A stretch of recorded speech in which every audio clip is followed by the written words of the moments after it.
A major new development in the jailbreak of a man investigators say killed a Wake County deputy. Why Alder Marin-Sotelo's sister is now in police custody. And what happened in court. Blood is on y'all's hands. Tensions erupt in the state legislature over a transgender health care bill. Why opponents say it's targeting at-risk children. We're getting new answers to what drivers are calling Raleigh's worst commuting day in years. Here's our next system poised to bring back soggy weather. I'm tracking its arrival here and what it could mean for our weekend. Right now at 4 o'clock, no bond for the sister of a murder suspect now on the run after escaping from jail. As we look live outside of the federal courthouse in Greensboro, Alder Marin-Sotelo's sister appeared before a judge here today. She's accused of helping her brother escape a Virginia jail over the weekend.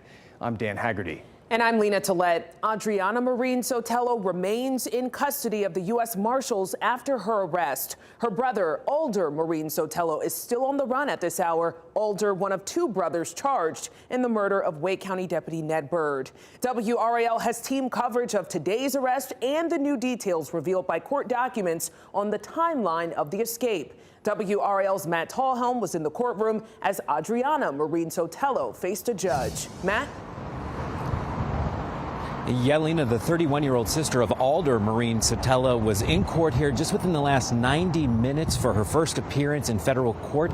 It lasted about 5 minutes here, and in that time, she spoke to the judge through an interpreter through Spanish, and we learned that she is not a U.S. citizen and could face deportation with this case. Now, Adriana Marin-Sotelo is charged with conspiring to help an inmate escape custody. The FBI arrested her last night in Winston-Salem. She's accused of buying the getaway car that federal investigators say her brother used Sunday to drive away from that jail in Virginia. A surveillance photo shows that car, a red Ford Mustang, before it was delivered to Alder, her brother. Court documents allege the sister paid $3,000 to buy the car from a dealership in High Point and then handed that car over to another person who dropped it off at the jail in Virginia. And we've done some digging into Adriana Marin-Sotelo's background. She has no criminal record, just a traffic violation.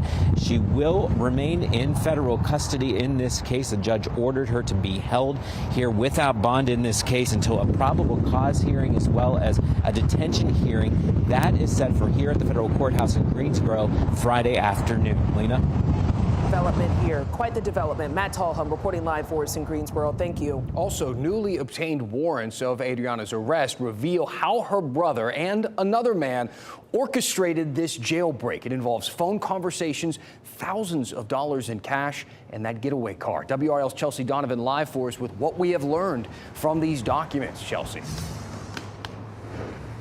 Dan, court documents filed today in federal court, as you mentioned, are painting a clearer picture as to how Alder Marin-Sotelo escaped that prison 140 miles north of here in Farmville, Virginia. However, I must say what is most alarming is that federal agents had actually been listening to his phone calls made from inside that jail for days as he mapped out this escape plan, one that still went off without a hitch.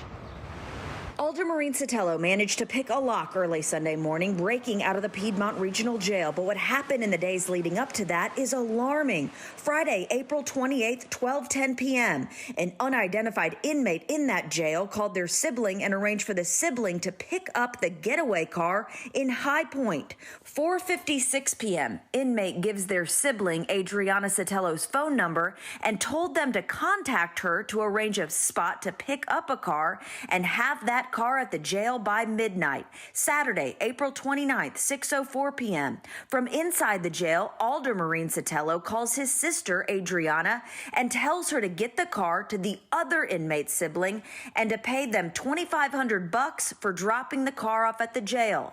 The sibling and Adriana were actually together and they completed that vehicle exchange. At 10:46, the sibling was on a video call with an unidentified inmate to show they were leaving the red Mustang in the jail lot. 3 hours later, on Sunday, April 30th at 1:18 a.m., Alder Marin-Sotelo escapes. 1:40 a.m., he is seen on surveillance video jumping over the jail fence. 4 hours later at 5:40, he's seen on surveillance video driving away in this red Mustang. At 11:10 a.m., an unidentified inmate calls the sibling and talks about how they can't get in touch with Adriana to get the other $2,500 they were promised for the sibling driving up to Virginia to leave that car in the jail's parking lot. Monday, May 1st, 3:19 a.m., jail staff noticed that 2 men were missing, the other being Bruce Callahan. Also on Monday, the sibling of the unidentified inmate was interviewed, and they said they met Adriana at Palacios Automotive in High Point.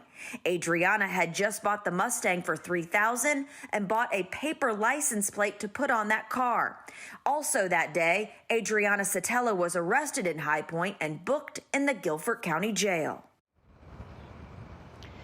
That manhunt for Marin-Sotelo continues. We should mention that the FBI says he is extremely dangerous and to not approach him. We know that he's about 5'6", 150 pounds, and was last known to be wearing gray sweatpants and a gray sweatshirt. Back to you. I think often people use words like unbelievable in the wrong way. Your report, I think it's spot on.